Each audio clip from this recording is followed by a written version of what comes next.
Welcome to the Startup Grind.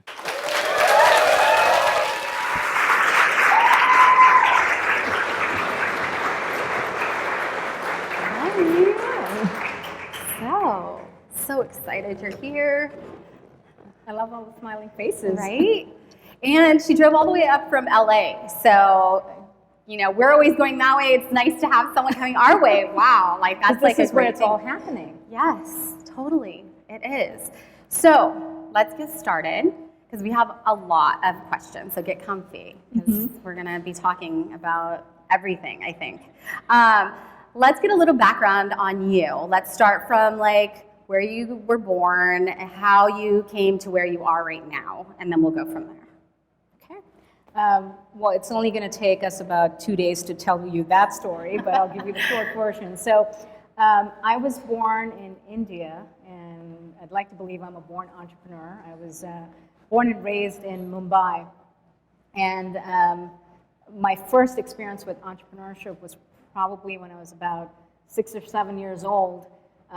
Back then, you didn't get a whole lot of foreign goods in India. You know, it was a closed economy, and so you didn't get a lot of fancy stuff. And my uncle had traveled abroad and came back and got me a box of really fancy pencils. And I was so excited to get that, and I did the most natural thing any child would do. I went to school and took each pencil and sold it in school. And since my cost basis was zero because it was a gift, it remains my most profitable venture yet. So that was, you know, I did numerous entrepreneurial ventures growing up. Also, by the age of 22, had 3 master's degrees, and essentially kept trying to figure out the thing that would bring together my left brain, right brain side and figure out the thing that would resonate the most. And what I've consistently found, despite having an incredibly successful corporate career, that entrepreneurship is really my creative outlet, that's the thing that brings it all together. So having started multiple businesses, but also having built a corporate career, it's been an amazing journey. I came to America in 1997. So as an immigrant, as a minority, as a woman, it's been fantastic to see what you can create in this country, and I'm just so proud to be an American, especially as someone who's grown up someplace else, and to experience all the opportunities that you can get here and what you can build here. That's awesome. Was there a moment that influenced you to become an entrepreneur? Was it the pencil or was it something else? The pencil selling? Well, I was fortunate to have incredible inspiration right at home. My mother is a self-made entrepreneur, and I got to see firsthand what it's like to have a dream. You know, she had an arranged marriage.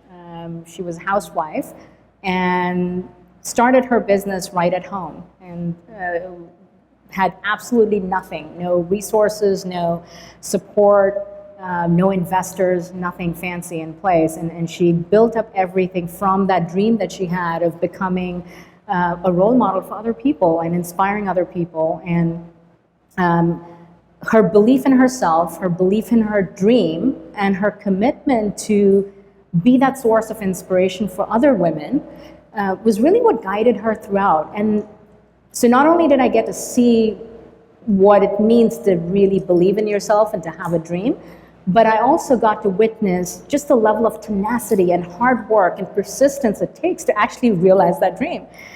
So for me, it was really seeing that up front that shaped my belief in the possibilities that entrepreneurship creates, because it is the greatest platform you can ever have to create impact in the world. Yes, I love it. Moms are great, so I agree with you on that. Can you share, this is like kind of a story you shared with me, but I just thought, wow, when you were in college, you didn't have a lot of money for a lot of the things that you need to be a successful college student. Yeah. Can you share maybe a story about some books, maybe? We had agreed she would not ask that question. Coming to the States, I'd come here for business school, and I'd sold my business that I had back home, and that gave me enough money to take the trip across the pond, if you will, and had some scholarships, but I didn't realize how expensive grad school is out here. And I was completely unprepared for the expensive, textbooks, and of course you have to buy fancy shoes, and of course. And going out and rent and groceries and things like that. So it caught me off guard in terms of just the level of expenses there were and just how little money I had. I mean, I came here with absolutely nothing. And my choices really came down to two things: drop out, go back home, or get creative and figure out a way to survive. And I didn't have any money to buy textbooks, so I would borrow textbooks from friends and memorize stuff just before the finals and get through my exams. I used to sell furniture on campus, moving things from one a student moving out into someone's place that's moving in. I did lots of on-campus jobs. I came up with creative ways of really paying the bills, and it was incredible to be able to not only find a way, but the confidence it creates in yourself that you have absolutely nothing, absolutely nobody in this place, and you just have to figure out a way to survive and make it all work. So I actually ended up doing pretty well, and one of the things that happened was there was an opportunity to stand for student elections, and if you won that, you got not only scholarships, but also a stipend. So in addition to all the other things I was doing, the jobs and the businesses and all of that, I actually graduated business school with a profit instead of any student debt. So it was pretty cool. That's awesome. I'm curious to hear what your definition of an entrepreneur is. That's a great question. There's probably so many different definitions of entrepreneurship or entrepreneurs. In my mind, the simplest way I think of it is an entrepreneur is a dreamer first. You've got to have dreams. You've got to have really big dreams. But then you have to be that person that believes in those dreams and is committed to them even when nobody else is. And then you've got to have the tenacity and the grit to follow through when everybody else has given up on it. And you've got to do it for a reason that is so meaningful and powerful that it carries you your entire life. So to me, it comes down to that is, a dreamer, a believer, someone who's entirely committed and just someone who has tenacity. And to be able to create something out of nothing is ultimately the greatest achievement, because you're doing that in service of, how to make a difference in society. That's kind of like your entrepreneur's the attitude, right? Yes. That she writes a lot of really amazing blogs and gives a lot of really great talks, and so I remember listening to that. So that was great. What was the inspiration behind BeyondCurious? Like, how did that all come to be? So BeyondCurious isn't my first company, but it's very different from anything else I've done in the past. Every company, every business venture I had in the past was always about pursuing an idea or an opportunity that, wow, there's something really cool we can do here, and let's make that happen. BeyondCurious is entirely different from any of those, because this time it was all about me simply living my purpose. I experienced some, personal loss, lost someone I loved, and to suicide, and it was deeply traumatic and transformative both, because when you go through something like that, you realize that you seek to find something that has greater meaning and apply yourself in a different way. And through that process, I discovered my purpose, and I realized that my purpose was about empowering people and unlocking their potential, that was the reason I exist. And once I discovered that, the next question for me was, well, what do I do with that? Do I volunteer somewhere? Do I become a social worker? Do I teach? Am I a nurse? What do I do with this information? I finally found my purpose, but now I don't know what to do with it. But it was the next natural progression was really going back to, well, what do I love? What am I passionate about? And what I've always been very, very passionate about is technology, because technology has this incredible power to democratize access to information and opportunity. It's so powerful in how it creates a level playing field across the world. And for someone who grew up in India and came here as an immigrant and saw how it can transform society, the fact that it afforded me so many opportunities because of education and technology, that being able to apply technology to solve some of the most complex challenges that we face as humanity, that was what I was truly passionate about. So my business plan for BeyondCurious and my vision was actually very simple. It was one line. Version 1.0 of my business plan was just one line. It said, purpose plus passion equals profound impact. And I just wrote that down and I said, you know what? That's what I want to do. I want to create something that is all about me living my purpose, but connecting it to what I'm passionate about, using technology to unlock human potential. And I want to do it at a massive scale. I want to build a billion-dollar company that is not only unlocking human potential, but also a role model for other companies, and creating a difference through the products it creates and inspiring other companies through the kind of organization and core values and culture it lives by. And so that's how BeyondCurious was born.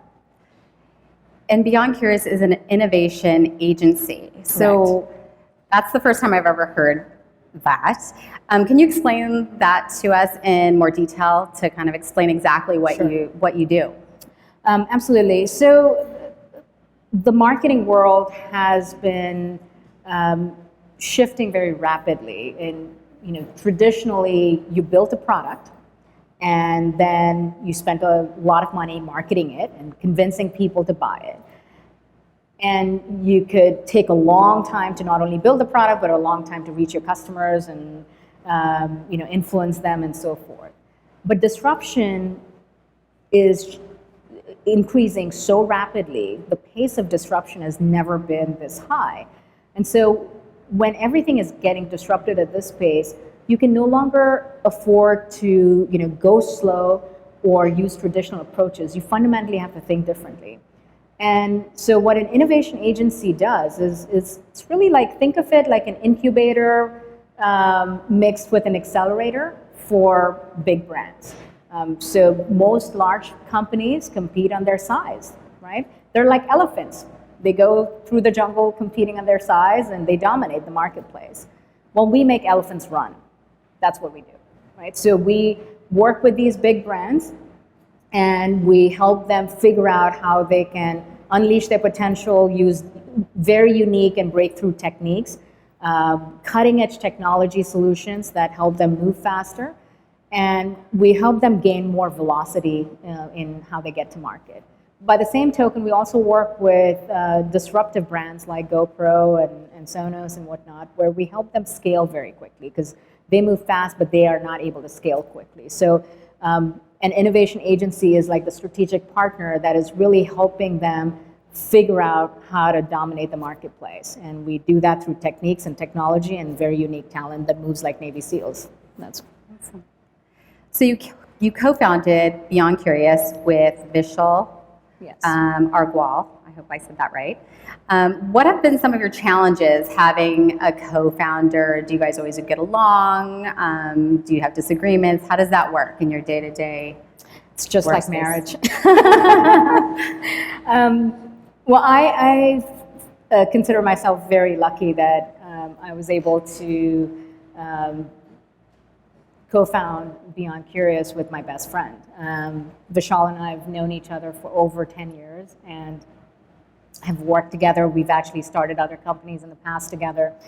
And we probably went through midlife crisis at the same time because we both found a purpose together. Or as I like to tell him, I found my purpose, he copied mine. So, anyway, we were very aligned in terms of our values and our mindset, but we're also very different. He's an engineer, he's analytical, he's very data-driven, he likes to make things, and I'm far more creative and right-brained and so forth. So we complete each other in a way. And as different as we are in terms of our skill set, we are exactly identical when it comes to our values.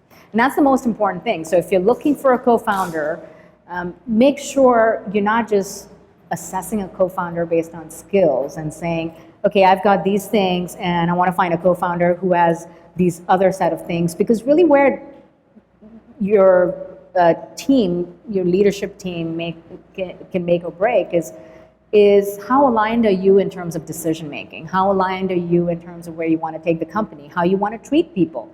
How you want to take care of customers? All those things really come down to that values alignment more than anything else. And so we're very fortunate that not only are we very aligned, but we're also very close. And so much like a marriage, there's not a day that goes by when we don't bicker and argue. We have healthy debates and disagreements. We challenge each other a lot. But there's a level of unconditional trust that we're doing it for the right reasons. It's not to get rich and famous. We're doing it because we care deeply about creating impact in the world. We're both committed to that. Awesome. As CEO, your vision is to create impact in the world by empowering people through digital solutions. What are some ways that you do that? Can you share something with us, an example? So as I mentioned, as an innovation agency, we're the strategic partner to help these, our clients not only figure out how they can create more meaningful solutions, but also to build and implement those solutions.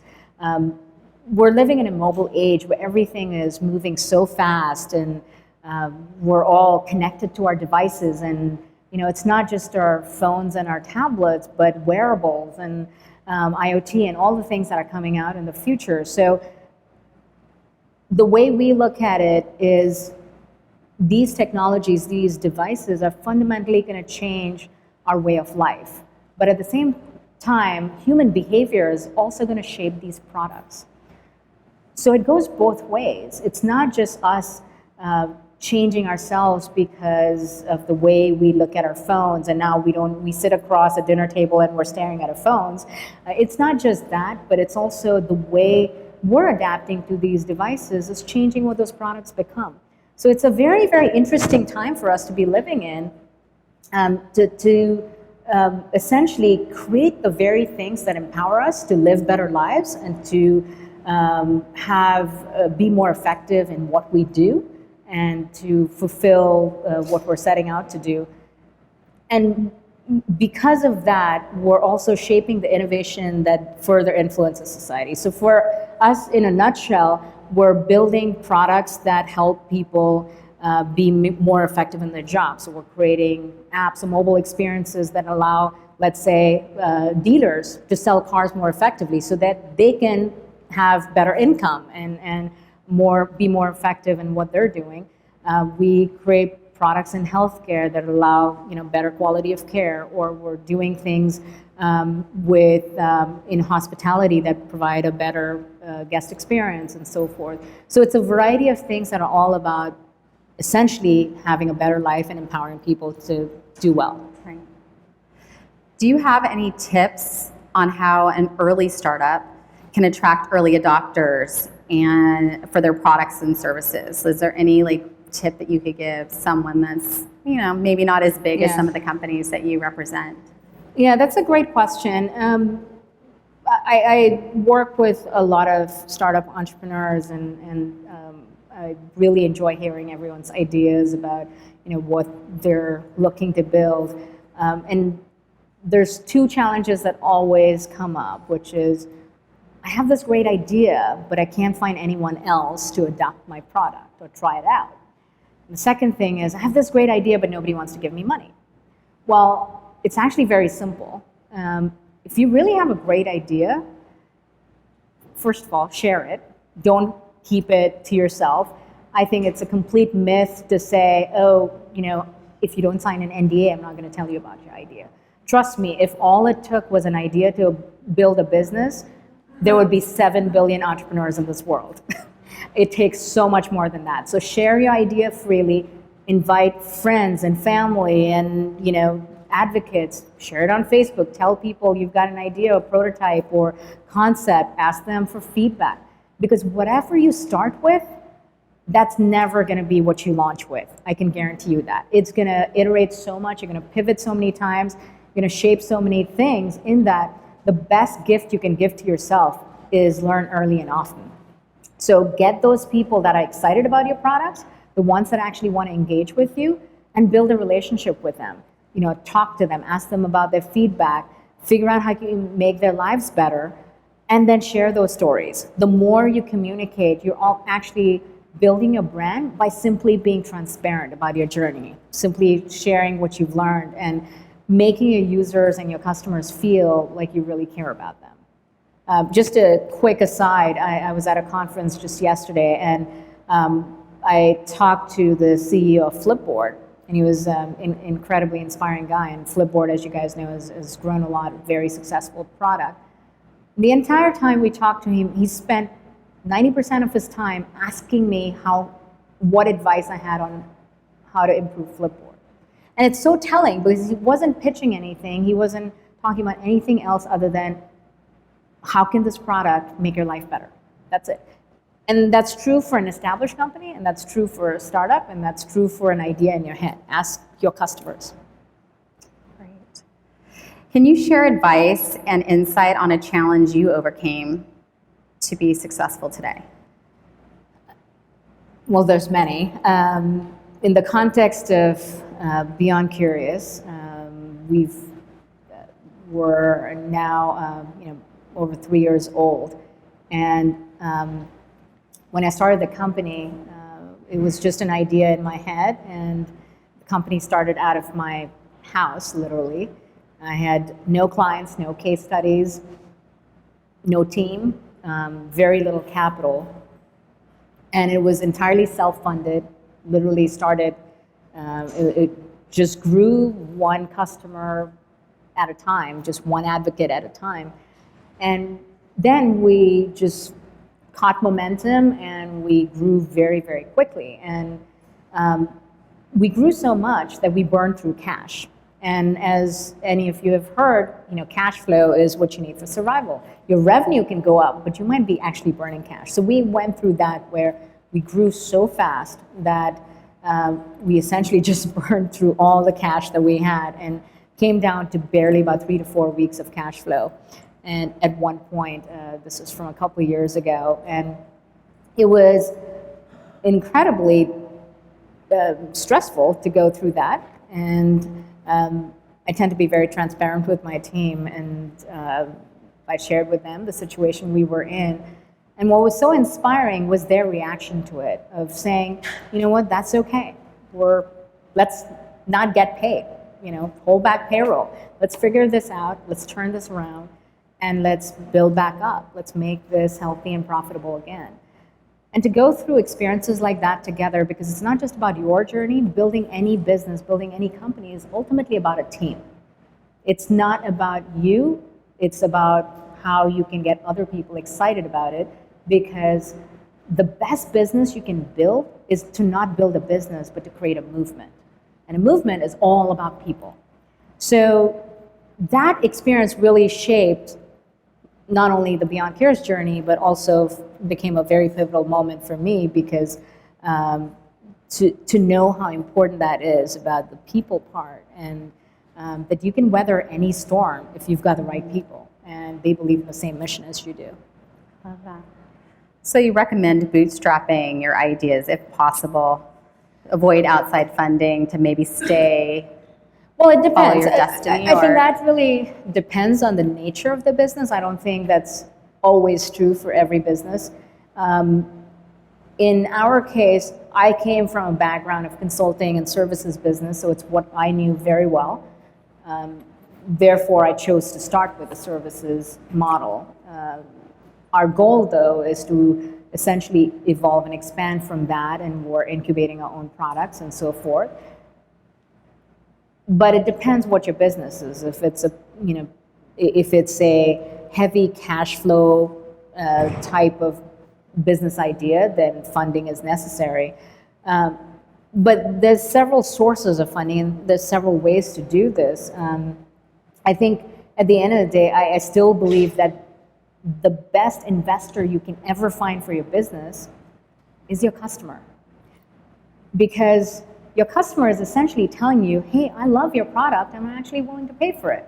So instead of rushing to the bank or spending months and months chasing VCs or angel investors for the funds that they're going to give you so you can sit back and build a product and hope that somebody loves it, in my mind, the best first thing to do is to actually develop your concept, build that prototype, and then go out there and share it with everybody. Get people that get excited about your product, ask them what they're willing to pay for it. The day you earn their first dollar of revenue is the day you have a real business. Until then, it's just a concept.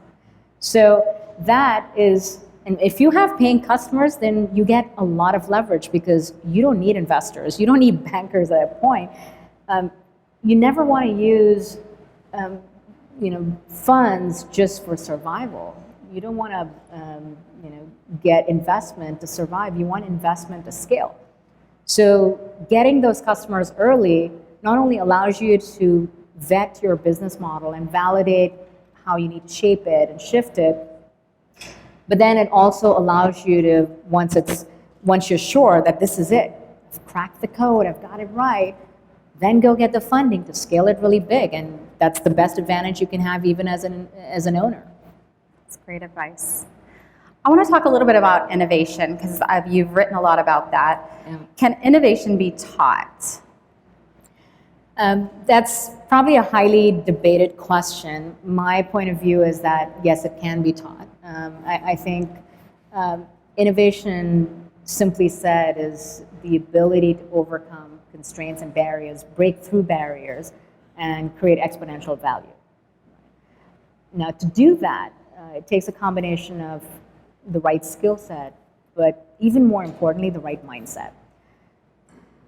Why does innovation matter so much now, and why do you even need to teach it? And who cares about all of this stuff now?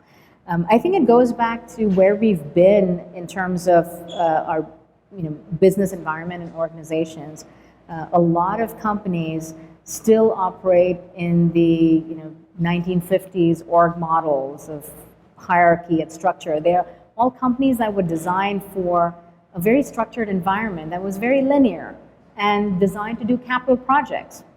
So the people that worked in them knew how to do things when they were told what they're supposed to do, when there was management layers that provided the guardrails and gave them the direction that they needed to go. So it was a model that worked very well in that environment. But now things are changing so fast and so quickly that we've shifted from the Newtonian world to a very quantum world. And in this quantum world, you're living in a very nonlinear environment that's highly unstructured and constantly changing. So if you have people that only know how to operate in a certain model, then they're never going to be set up for success in this new environment. And so in my mind, it's not even a choice anymore. You have to figure out how to unlock people and not only teach them the skills that they need to innovate, but also help them develop the right mindset for it. So we launched BeyondCurious Academy, which is essentially a innovation development program. Think of it like an incubator for innovators. Instead of an incubator for products, it's an incubator to get people, the right kind of innovators for your organization. And it's a combination of workshops and real life experience and entrepreneurial experiences that allow people to trust themselves and take risks and fail fast and develop the skill set, but along the way, more importantly, the mindset for it. So it's that's why I believe that innovation can actually be taught.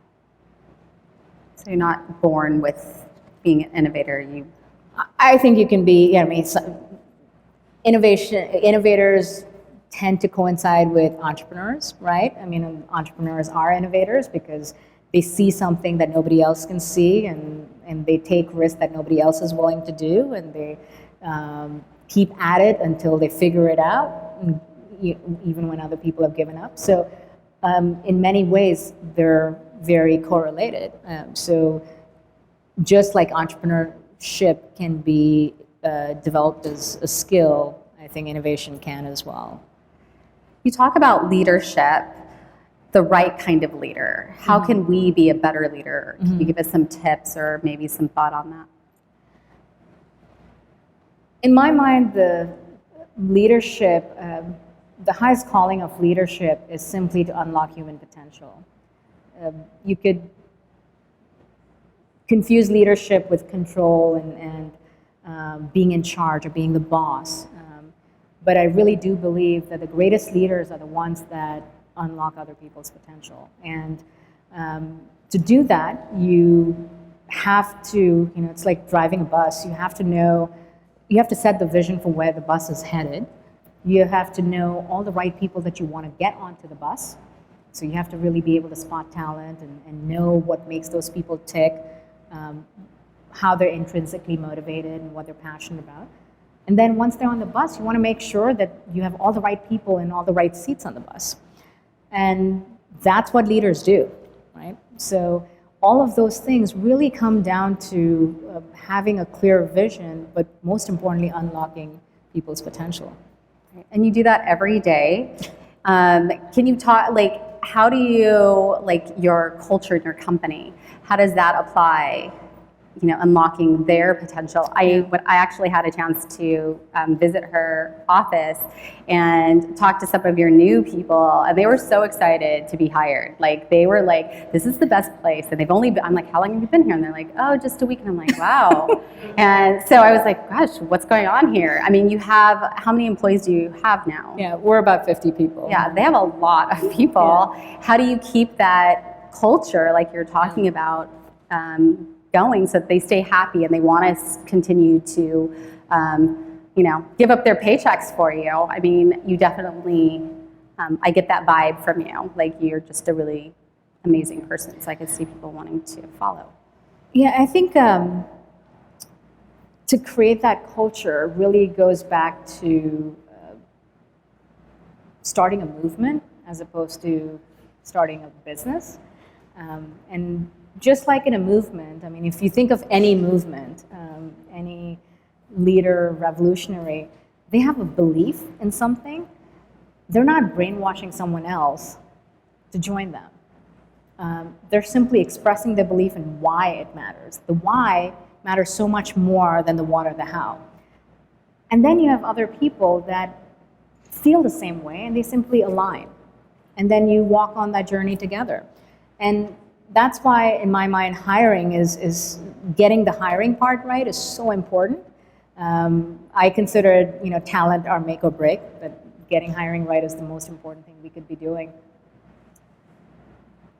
But once you get the right people on board because they have opted in, not because you've hired them, not because they wanted a job, but they've opted in because it's aligned with what they believe in, what matters to them, the values that they live by, then all you're doing is essentially giving them a platform to be their personal best. You're giving them the autonomy to discover their own abilities. You're giving them the support and the encouragement and the empowerment to take risks and to fail and to learn from it. And with that sense of purpose, the autonomy and the ability to keep learning new things, it essentially just creates this environment of true empowerment where people aren't just there to do a job, they're there because they're thriving and they're bringing their whole selves every single day. And that just makes for happy people, and happy people do great things and build great companies. And I literally walked in the door and I think every person came and said hi to me, and I was like, wow, they're so welcoming and friendly, and it was just a great environment. Thank you. Everyone was so great there. If you had to start over, what would what would be the number one thing you might do differently? That's an interesting question. In hindsight, you learn so many things. You learn lots of lessons every single day of things you could have done differently and things you could have improved and so forth. I have to say, though, that my answer to that question would be nothing.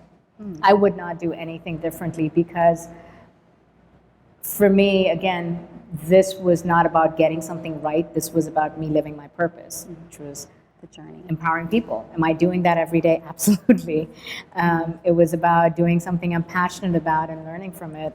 Am I doing that? Absolutely. We're all focused on that. And the opportunity to learn and grow from that, which is what every day teaches you. So your entrepreneurial journey shouldn't be about getting the formula right. It's not an equation to get it perfectly right and say, I nailed it, great. There's $1 billion on the other side of it. Entrepreneurship is a journey of self-discovery. It's about learning from that process.